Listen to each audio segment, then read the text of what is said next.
पिछले जुमे की बात है। तीसरे पहर बच्चों का उस्ताद उन्हें पढ़ाने के लिए आया तो उसने मोदी के जरिए अंदर चची को कहला भेजा कि मर्दाने में बच्चों के पढ़ाने के लिए किसी कमरे का इंतजाम कर दीजिए। वहां उनके लिखने पढ़ने का सामान भी ठिकाने से रखा रहेगा और वो ध्यान से अपना काम भी कर सकेंगे। आजकल आधा आधा घंटा तो किताबें कॉपियां तलाश करने में खर्च हो जाता है। फिर ड्योढ़ी में बैठकर पढ़ाता हूं तो बच्चों का ध्यान गली में लगा रहता है, पढ़ाई खाक नहीं होती। चची दालान में बैठी बन्नों की ओढ़नी में लचका टाक रही थी। चचा छक्कन चारपाई के खटमल मारने की गरज से सहन में खड़े पायों के चूल्हों में उबलता पानी डलवा रहे थे और शायद इस डर से कि कहीं इस कारनामे की तारीफ उनके तेज दिमाग के बजाय बुंदू की सेवाओं के खाते में न चली जाए, चची को बार बार ध्यान भी दिलाते जाते थे कि यह बड़ा नायाब और शर्तिया नुस्खा है और जब कभी आजमाया तीर की तरह काम करते पाया। और फिर मजा यह कि बिना दवाओं का नुस्खा, यानी सिर्फ पानी, सादा पानी, इतनी बात जरूर कि खौलता हुआ हो। क्या बात है, क्या बात है? बुंदू लोटा लिए पानी चूल में डाल रहा था। उसका हाथ पकड़ लोटे की टोंटी ऊपर कर दी कि कहीं ध्यान दूसरी तरफ होने के बीच खटमल हराम मौत न मरते रहें। मोदी ने उस्ताद का पैगाम दोहरा दिया। सुनकर बोले, ला हौल वला कुव्वत, इतनी सी बात थी जिसे अफसाना कर दिया। अरे भाई, यही चाहती हो ना कि बाहर का कागजात वाला कमरा खाली कर दिया जाए, तो सीधे सीधे ये बात कह देती। कमरा खाली करने को कौन कहता है? पिछले इतवार को तो मैंने सफाई करा के उसमें फर्श बिछवाया है, कागजात अलमारियों में रखे, उन्हें भी झाड़ पोंछ कर ऊपर ठीक ठाक से कर दिया था। अगर कमरा खोलकर अलमारियों में ताले डाल दिए जाएं तो कमरा बड़े मजे में काम आ सकता है। अधूरे काम आप जानिए चचा के सलीके को हमेशा से नापसंद है। बोले, और अगर इसी बहाने अलमारी में से रद्दी कागज निकाल जाएं और जो चुने हुए जरूरी कागजात बचे उन्हें संभाल कर सलीके से रख दिया जाए तो कुछ मुजायका है? ये इरादा सुनकर घबरा सी गई। दबे स्वर में बोली, बच्चों को पढ़ाने के लिए जगह ही कितनी चाहिए? एक मेज और 2 कुर्सियों के लिए कमरे का एक कोना भी मिल जाए तो बहुत है। जवाब में चचा को अपनी सफाई पसंदी जाहिर करने का अच्छा मौका दिखाई पड़ा। बोले, जगह तो यूं गुसलखाने में भी मौजूद है, वहां पढ़ने को क्यों नहीं कह देती? बस बात यह है हिंदुस्तानियों की, जिसकी वजह से उनका घर अंग्रेजों की कोठियों से अलग मालूम होने लगता है। हम लोगों में सफाई और सलीका नहीं, हम चाहते हैं कि लष्टम पष्टम बस गुजर हो जाए। और अगर सारे कागज कमरे में फैल गए और बैठने की भी जगह न रही तो? ये बात चचा की समझ में न आई। कागज फैल गए? ये क्या बात हुई? रद्दी निकालने से कागज फैलेंगे या सिमटेंगे? इसका जवाब चची क्या दें, खींच कर मोदे से बोली, जाकर कह दे कोई कमरा खाली नहीं है। चचा ने बेहद ताज्जुब में पढ़कर कहा, अरे भाई, क्यों खाली नहीं? यानी ये क्या बात हुई? जवाब नहीं देती? मैं कहता जो हूं कि शाम तक कमरा खाली हो जाएगा। आज उस्ताद ने कहा है कल शौक से कमरे में बैठकर पढ़ाएं। चची ने जलकर कहा, तुम जानो और तुम्हारा काम, और उठने के लिए अपनी सिलाई की चीजें संभालने लगी। चचा ने बाकी खटमलों की जान बख्शने का हुक्म जारी किया और कुंजियों का गुच्छा संभालकर कमरे को रवाना हो गए। कमरा खोल नाक की सीध अलमारियों का रुख किया। किवाड़ खोले तो क्या देखते हैं कि ऊपर से नीचे तक तमाम खाने बेतरतीब कागजों से ठसाठस भरे हुए हैं। कागजों से गुथ जाने का हौसला न पड़ता था। चची ने जो सलाह दी थी कि कमरा खोलकर ताले अलमारियों में डाल दिए जाएं, बड़ी भेद भरी बात मालूम हो रही थी। लेकिन आप जानिए, चचा बात के धनी हैं। चची से सवाल जवाब हो चुकने के बाद भला ये कैसे हो सकता था कि अब उनके कहे पर अमल कर अपनी शान को ठेस पहुंचाना गवारा कर ले? खानों पर निगाह डालकर दिल को हौसला दिलाने की कोशिश की तो गोया रद्दी कागजात निकालने हैं अलमारियों से। समझे साहब, रद्दी कागजात, बल्कि यूं कहिए कि काम के कागजात अलग करके रख देने। अरे होंगे ही कितने, मामूली बात है। तुम शुरू करो यार, अल्लाह का नाम लेकर। लीजिए साहब। चचा साहब पिल पड़े। कागजों के ढेर अलमारियों में से निकाल लें और फर्श पर चुनने शुरू कर दिए। 2 अलमारियों की बिसाती क्या होती है, जरा सी देर में खाली हो गई। कागजों के इस फर्श पर जूता उतारने की जगह के पास चचा पलथी मारकर बैठ गए और जो ढेर सामने था उसके कागज मुलाहजा फरमाने शुरू कर दिए। तरह तरह के मसौदे, दावती रुक्के, अखबारों की कतरनें, अंग्रेजी अखबारों की तस्वीरों के पन्ने, दुकानों के इश्तेहार, मनी ऑर्डरों की रसीदें, ईद कार्ड, हिसाब के पुर्जे और न जाने क्या क्या। रात तक रद्दी अलग करनी थी। अगले दिन कमरा बच्चों के इस्तेमाल को दे देने का वायदा था। काम भी लंबा चौड़ा था। फिर बेअख्तियारी में जो बातें चची से कह बैठते उनकी पत भी थी। बड़ी मुस्तैदी से बांट के धंधे में जुटे हुए थे और बड़ी फुर्ती से हर कागज से निपटते चले जा रहे थे। आध घंटे तक तो वो काम चुप चुपाते बड़ी मुस्तैदी से होता रहा। कागजों के कई ढेर दो दो हिस्सों में बंटते चले गए। लेकिन इसके बाद जब चचा ने एक बार सिर उठाकर रद्दी और काम के कागजों पर नजर डाली तो ख्याल आया कि रद्दी उससे बहुत ज्यादा बढ़ती जाती है जितना सोचा था। ऊपर एक किसी घी की दुकान का इश्तेहार पड़ा था। उसे देखते देखते ख्याल आया कि पिछले दिनों छम्मन खां कह रहे थे कि देहात से घी मंगाने का बंदोबस्त करके शहर में खालिस घी की दुकान खोलना चाहते हैं। मान लीजिए उन्होंने दुकान खोल ली तो उसके बारे में इश्तेहार भी जरूर बांटेंगे, और इश्तेहार लिखाने के लिए हमारे सिवा आखिर किसके पास जाएंगे। ऐसी हालत में उसी मजमून का एक इश्तेहार हमारे सामने होना बड़ा फायदा पहुंचा सकता है।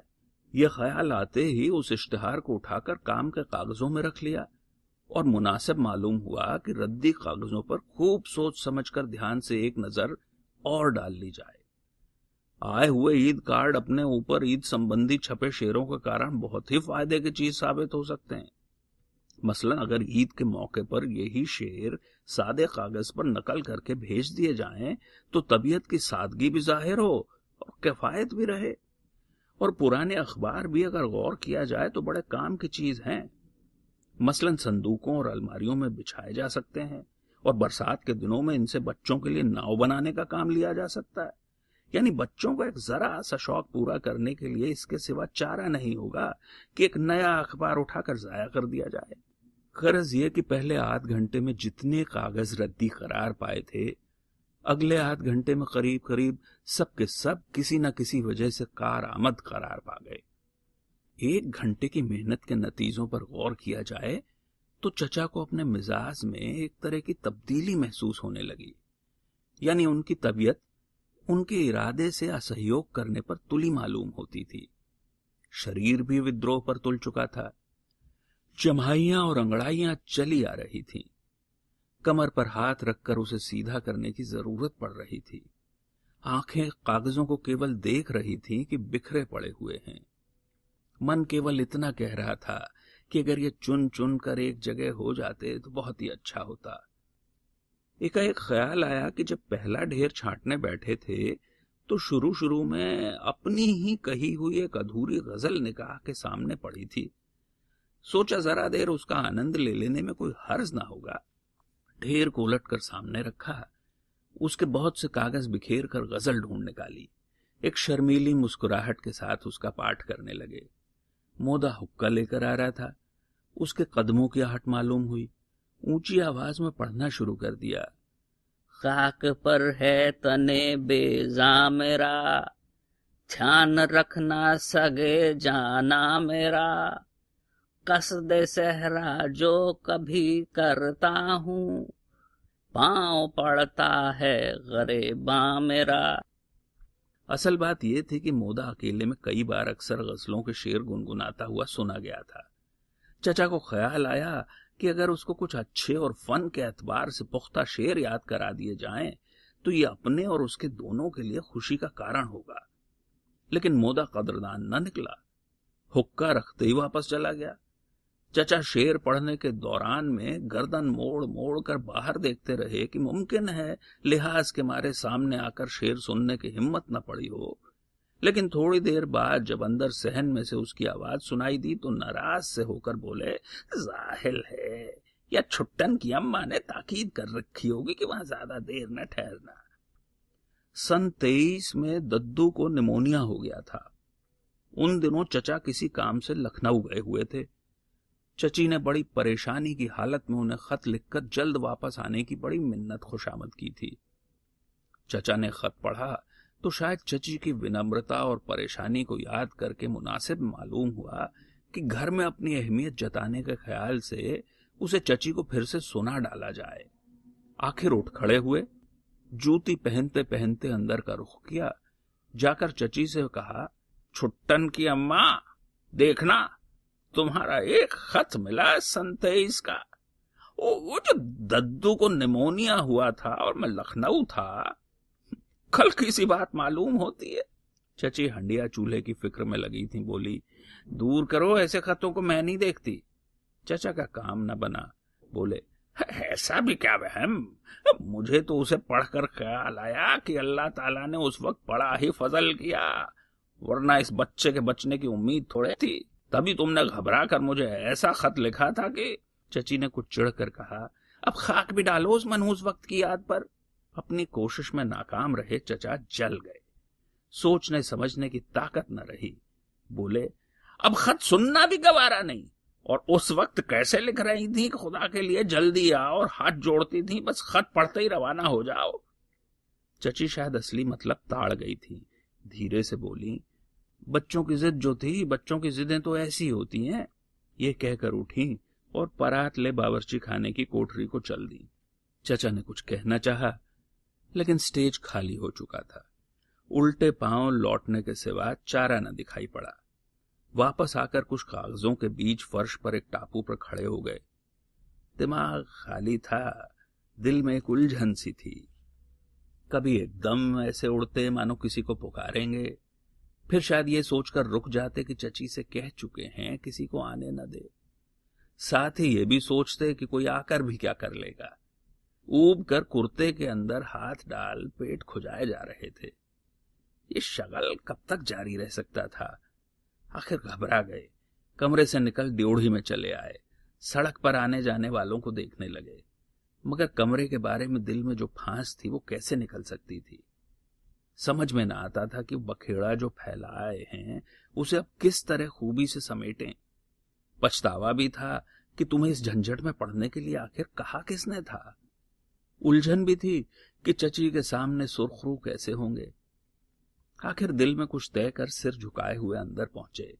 जाकर चची से कहने लगे, छुट्टन की अम्मा, वो कल तुम आंवले का तेल मंगाने को कह रही थी, कहो तो इसी वक्त जाकर ला दूं। चची ने छूटते ही पूछा, कमरे का काम खत्म कर लिया? चचा को सवाल का ऐसा खुला अंदाज बुरा तो लगा, फिर भी बोले, वो तो हो ही रहा है। मुझे ख्याल ये आया था कि फिर तेल वाले की दुकान न बंद हो जाए। चची ने कहा, तेल की क्या जल्दी है, कल आ जाएगा। आज कमरे का काम ही खत्म कर लो तो बड़ी बात है। चचा को इस जवाब के सिवा चारा न नजर आया। हाँ हाँ, तो इंशाअल्लाह खत्म होगा ही। चची भी एक हजरत हैं, बोली, रात को मर्दाने में जाकर देखूंगी। चचा झुंझला कर बाहर निकल आए। कुछ देर डेढ़ियों में सोच विचार कर सिर खुजाते रहे, फिर खड़े खड़े एक मोढ़े पर बैठ गए। फिक्रमंद नजरों से कभी इधर देखते थे, कभी उधर। खिसियाने से हो गए थे। आखिर उठ खड़े हुए और तेज तेज कदम उठाते हुए कागजों के कमरे में पहुंचे। खिसियाने तो हो ही रहे थे। जोश में आकर 8-10 ठोकरें कागजों के ढेर को लगाईं, और जब सब कागज खूब बिखर गए तो उन्हें उठा उठा कर अलमारी में इस तरह फेंकने लगे जिस तरह मजदूर गड्ढे से मिट्टी निकाल कर फेंकते हैं। रात को चची मर्दाने में आई तो देखा कि कमरा साफ है, अलमारियों में ताले पड़े हैं। बोली, और अलमारियां खोलकर अपनी कारगुजारी भी तो दिखाओ। जवाब में चचा ने कुंजियां तलाश करनी शुरू कर दी, पर न जाने गुच्छा कहां रखकर भूल गए थे।